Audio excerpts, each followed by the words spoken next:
Oi, gente, tudo bem?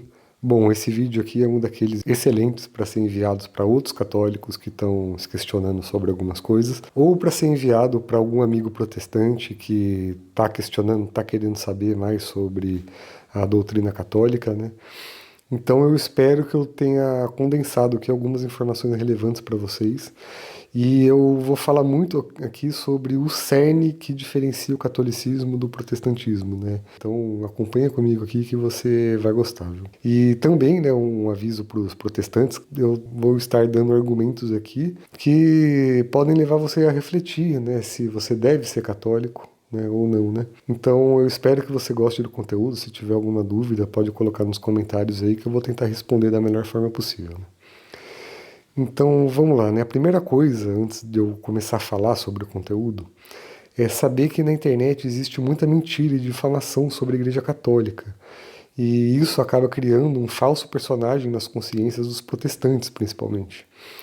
E somente o conhecimento e o estudo, que vem principalmente dos escritos do começo do cristianismo, podem sanar algumas dúvidas, como, por exemplo, Santo Irineu de Lyon, e conhecer mais um pouco sobre as catacumbas em Roma também, né? Esse tipo de estudo, bem do comecinho do cristianismo, eu acho que eles podem tirar muitas dúvidas dos protestantes, principalmente, né?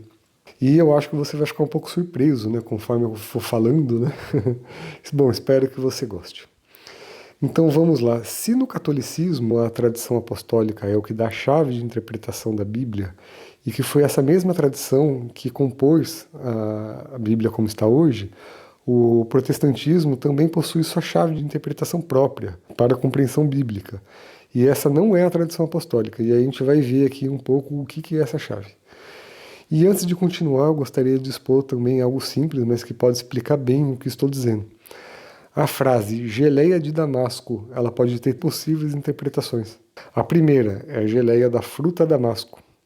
A segunda, a geleia da cidade de Damasco. Bom, a gente sabe qual sentença é mais provável, mas ainda podemos entrar em erro se não tivermos uma fonte segura de atribuição de sentido.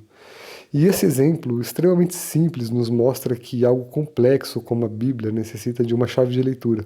E quem mais chegou ao cerne filosófico dessa questão foi um teólogo protestante chamado Karl Barth, onde ele expôs duas analogias que são a causa principal do protestantismo ser o que é hoje.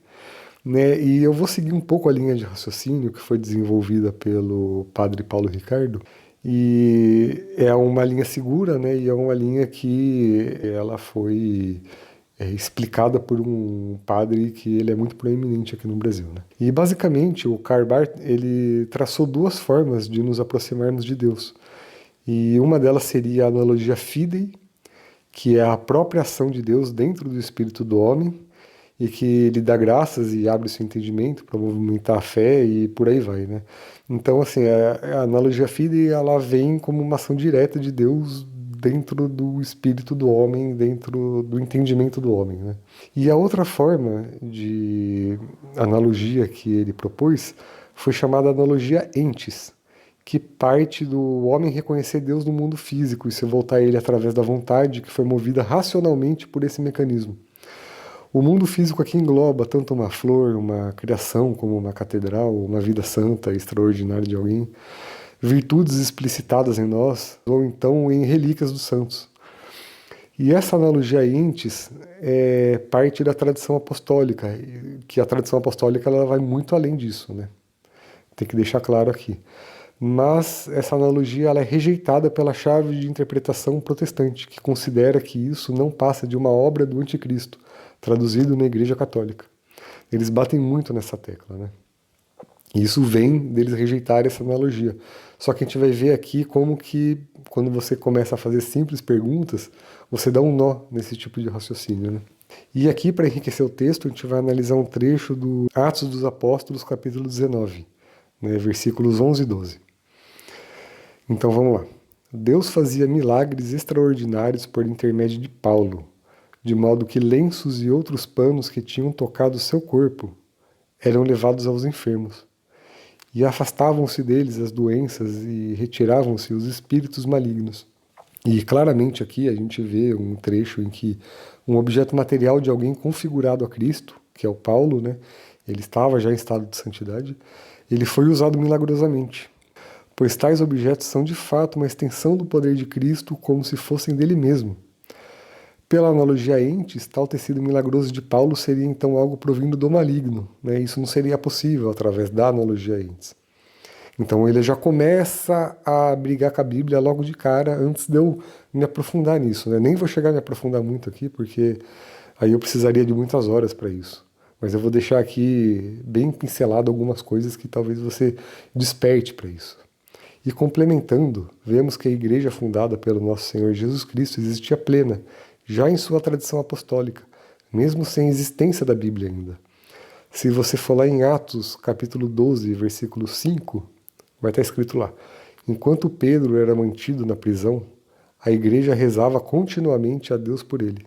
Portanto, negar a igreja católica é negar as verdades apostólicas, confiando seu espírito a interpretações equivocadas. E aqui está o cerne da questão, com a primeira vítima sendo a própria união hipostática, que é uma propriedade da natureza de Cristo que conecta sua divindade com sua humanidade.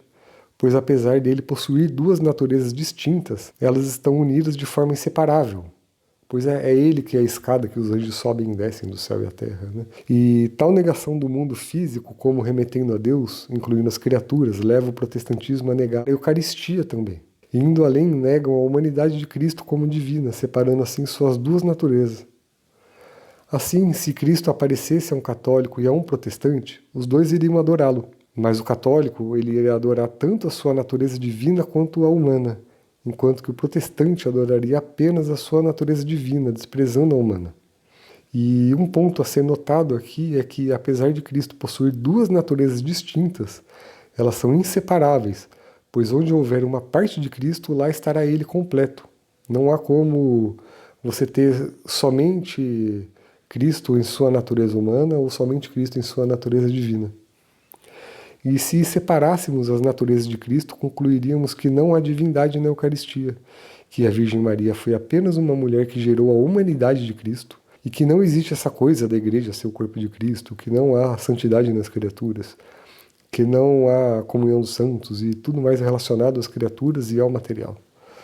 E o problema fundamental é que se tal forma de pensamento fosse correta, seria necessário desprezar também o próprio Cristo que se entregou à cruz para nos salvar, pois assim apenas a parte homem estaria ali em martírio, e não teríamos o mérito infinito dele para a nossa salvação. Outra evidência disso no comportamento protestante é a afirmação que frequentemente fazem criticando a Igreja Católica por tabela: Nosso Senhor é o Cristo ressuscitado e não morto na cruz. Assim, sua entrega na cruz explicita que é condição necessária a existência da união hipostática, para que exista a salvação. Ou seja, a tese de que a analogia a ente seja algo maligno cai por terra, e que as criaturas podem e devem participar da salvação, além de que a Virgem Maria é a Mãe de Deus, é mãe de fato da segunda pessoa da Santíssima Trindade. Bom, já dá para ver que essa chave de interpretação bíblica falha, e se nos aprofundarmos mais ainda, veremos um mar de contradições. Mas quando tomamos a revelação apostólica como sendo a chave, tudo se revela da forma mais perfeita possível. Assim, meus caros amigos protestantes, ser católico significa, antes de tudo, reconhecer nosso Cristo Salvador como sendo totalmente homem e totalmente Deus, distintos, mas inseparáveis.